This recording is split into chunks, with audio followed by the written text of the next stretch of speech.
ఈరోజు మన మధ్యలో ఉన్నారు సీతారాముడు గారు. ఆయన హిందూ కుటుంబంలో పుట్టి విగ్రహారాధన చేస్తూ మరి ఎంతో భక్తి శ్రద్ధలతో ప్రతి సోమవారము మరి శివాలయానికి వెళ్ళి శివుడికి పూజలు చేస్తూ ఉండేవారు. అలాగే ప్రతి గురువారము సాయిబాబా టెంపుల్కి వెళ్ళి అక్కడ పూజలు పునస్కారాలు చేస్తూ ప్రతి శుక్రవారం దుర్గమ్మ టెంపుల్కి వెళ్ళి అక్కడ పూజలు పునస్కారాలు ఎంతో భక్తి శ్రద్ధలతో విగ్రహారాధన చేస్తూ ప్రతి సంవత్సరము కార్తీక మాసంలో వారు కానీ వారి కుటుంబీకులు కానీ నోములు నోస్తూ ఎంతో నిష్టగా ఉండేవారు. అలాగే అయ్యప్ప స్వామి మాల వేసుకొని శబరిమల వెళ్ళి అక్కడ కూడా పూజలు చేస్తూ, అలాగే విజయవాడ దుర్గమ్మ టెంపుల్కి వెళ్ళి వారు వాళ్ళ కుటుంబీకులు విగ్రహారాధన చేస్తూ, తిరుపతి వెంకన్న టెంపుల్ కూడా ఆయన వెళ్తూ ఆ పూజలు చేస్తున్న సీతారాముడు గారు ఎలా యేసుక్రీస్తులోనికి వచ్చారు. యేసు ప్రభు అన్న క్రైస్తవులన్నా వారికి ఇష్టం ఉండేది కాదు. వారిని వ్యతిరేకిస్తూ మరి తన భక్తినే తన మతాన్నే ఎంతో ప్రేమిస్తూ ఉండే ఈ బ్రదర్ ఎలాగా యేసుక్రీస్తు ప్రభుని నమ్ముకున్నారు. సో ఈ గొప్ప సాక్ష్యాన్ని మీరందరూ విని మనందరం ఆత్మీయంగా బలపడి ఎంతో మందిని ఆత్మీయంగా బలపరుస్తూ యేసుక్రీస్తు నామాన్ని మహింపరుద్దాం.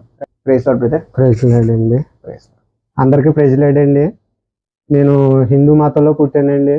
తలాటం సీతారాముడు నా పేరు. నా తల్లిదండ్రులు కూడా హిందూ మతంలోనే ఉండేవారండి. మాకు బాగా హిందూ మతంలో భక్తి ఎక్కువగా ఉండేదండి. బాగా నేను ఎక్కువగా శివుణ్ణి, సాయిబాబాని ఎక్కువ నిష్ట ఎక్కువ చేసేది ఏదంటే దుర్గమ్మ అండి.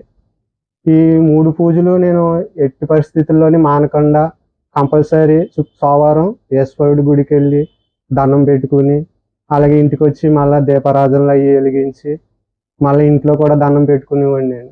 అలాగే మరి గురువారం రాబోయేటప్పటికి మళ్ళీ సాయిబాబా టెంపుల్కి వెళ్ళేవాడిని అండి.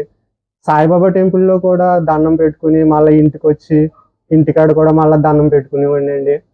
అలాగే మళ్ళా శుక్రవారం అనుబోధప్పటికి అది చాలా నిష్టగా చేయవలసిన పూజ అండి. అది నేను శుక్రవారం నేను నిమ్మకాయలని పువ్వులని అన్నీ కూడా మరి వచ్చే దారిలోని నాకు ఎవరు బిల్లు కొన్నా కాడ అన్నీ కొనుక్కుని వచ్చి మళ్ళీ మార్నింగ్ నా భార్య అటువంటి పనులు చేస్తుంది కాదు, మళ్ళీ విగ్రహాలు అవన్నీ నేనే కడుక్కుని మరి దుర్గమ్మ గుడికి వెళ్ళి వచ్చి మళ్ళీ అక్కడికి వెళ్ళి మళ్ళీ అక్కడి నుంచి ఇంటికి వచ్చి ఇంటికాడ దీపారాధనలు అవి వెలిగించుకుని చాలా నిష్టగా చేసి దుర్గమ్మకి మళ్ళీ సాంబ్రాణి దూపాలు అవన్నీ వేసి చాలా నిష్టగా ఉండేవాడిని అండి.